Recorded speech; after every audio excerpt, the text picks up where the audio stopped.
আমন্ত্রণ জানাই কুষ্টিয়া বার্তা নিউজ রুমে। আমি মাসুদ রানা। আজকে দেশের খবরের সাথে থাকছে বিশ্বের সব আলোচিত সংবাদ।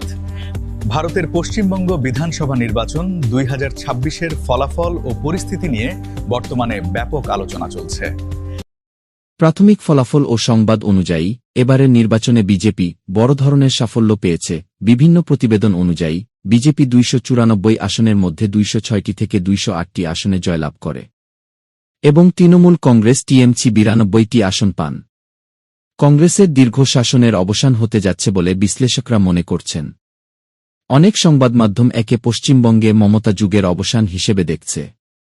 ফলাফল পরবর্তী পরিস্থিতিতে তৃণমূল নেত্রী মমতা বন্দ্যোপাধ্যায় তার প্রতিক্রিয়া জানিয়েছেন এবং দলীয় কর্মীদের শান্ত থাকার আহ্বান জানিয়েছেন।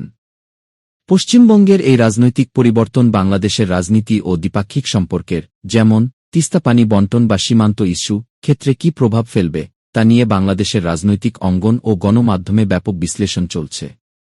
কুষ্টিয়া সীমান্তে অভিযান চালিয়ে বিজিবি একটি ওয়ান শুটার গান, 2টি হাতবোমা এবং দেশীয় অস্ত্রসহ মঙ্গল মোল্লা নামে এক যুবককে আটক করেছে।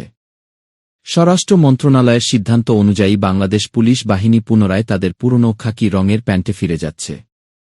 অন্তর্বর্তীকালীন সরকারের সময় পুলিশের পোশাকে পরিবর্তন এনে লোহার রঙের শার্ট ও কফি রঙের প্যান্ট প্রবর্তন করা হয়েছিল, যা এখন বাতিল করা হল। হরমুজ প্রণালীতে মার্কিন যুদ্ধজাহাজ লক্ষ্য করে ইরানের ক্ষেপণাস্ত্র হামলার দাবিতে বিশ্বজুড়ে উত্তেজনা বিরাজ করছে।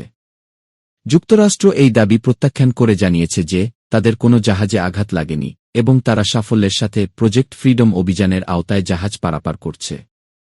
প্রযুক্তি বিশ্বে এআই নিয়ে নতুন উন্মাদনা সৃষ্টি করেছে ওপেনএআইয়ের নতুন মডেল GPT-4। এটি মানুষের মতো কথোপকথন এবং রিয়েল টাইম তথ্য বিশ্লেষণে বৈপ্লবিক পরিবর্তন আনবে বলে ধারণা করা হচ্ছে। এই ছিল আজকের সর্বশেষ খবর। পরবর্তী সংবাদের জন্য কুষ্টিয়া বার্তা নিউজের সাথে যুক্ত থাকুন।